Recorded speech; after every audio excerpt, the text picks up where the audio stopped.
With everything going on with Lyft right now, should Lyft drivers be worried? This is a question I have gotten from some drivers, especially I've done, I don't know, maybe 4 or 5 videos basically about how Lyft is not doing well. The one I just did basically just showing, especially given these stock prices and what's going on with the revenue and everything, that Uber's continuing to get even bigger than ever, while Lyft is continuing to get even smaller than ever.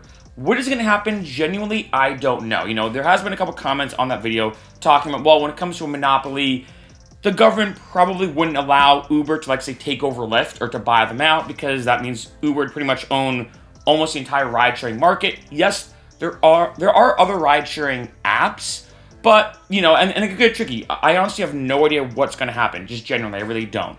But overall, should Lyft drivers be worried? Here's my honest answer. The answer would be not really, but there'll be an aggressively big asterisk on that. My best advice is this: be just aware of what's going on. The reason why is, as you can imagine, with Lyft as a company, if they're not doing that well financially, they might not be able to pay their drivers as much compared to Uber. The more I've talked to a lot of drivers, and this is very interesting, especially recently, I've noticed a lot of drivers have told me, look, I drive for both, and also this depends upon the city. Remember, your location is the number one factor that determines how much money you can make as a driver. But in addition to that, some cities, one pays typically more than the other. However, what I have noticed, especially in the past 6 months or so, I'd say, when I talk to different drivers from different parts of the country, different cities, different states, a lot of them had said, look, Lyft is just not paying as much as Uber now. Uber's paying more. And what's interesting is I feel like for most drivers, and again, it does depend, I feel like for most drivers, they do prefer Lyft. I find that for a lot of drivers, they say that Lyft, they feel like, is the friendlier app. It just feels a bit more I'm not saying an intimate connection, but it feels a bit more, if not as businessy, say, as Uber. I've heard that from a lot of drivers. However, let's be honest. Money talks. Money's the biggest thing. You're watching this video because you're wondering, am I going to miss out on money? Or am I losing money? Or could I potentially lose out on Lyft income completely if Lyft goes away, etc., etc.?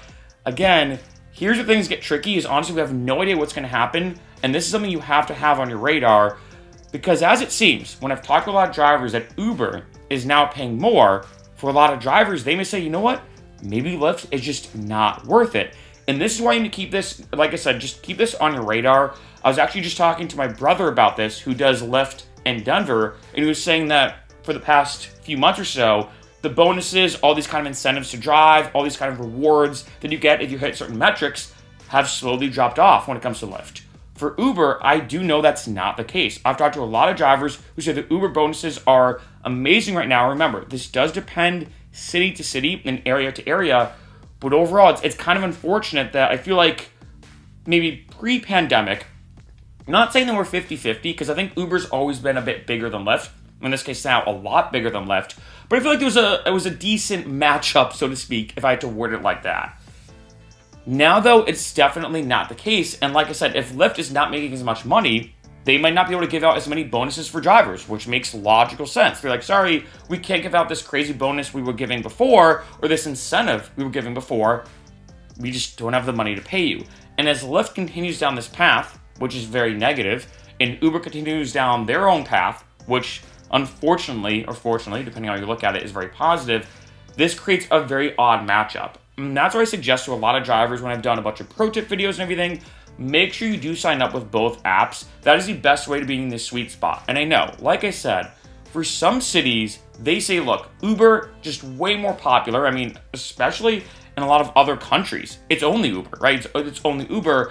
And I know some areas, though, say the opposite. They're like, I gotta say, for this area, Lyft is just more popular. It's what a lot of people will take. A lot of people here just don't like Uber, etc., etc. But for you as a driver, remember, one, and this is simple to say, but I do want to mention this, it is completely free to sign up with both apps. Neither app has different requirements. It's not like Uber says, hey, unless you do 10 rides or more a month, we're going to deactivate you. Same thing with Lyft. You could drive for, say, only Lyft for a month, not drive for Lyft for 4 months, and say only drive for Uber, and then go back to Lyft without any warning to them. This is what's amazing about both apps. I really do like that neither app has some type of fee to sign up. Neither app has any requirements. Neither app deactivates your account after, say, 3 months of inactivity, of course, all your documents need to be up to date. So let's say if you've not uploaded your new vehicle insurance, let's say, because some vehicle insurances have an expiration date, like say every 6 months or every year or whatever. So of course you do need to upload the documents to show that you have, like say, a valid registration,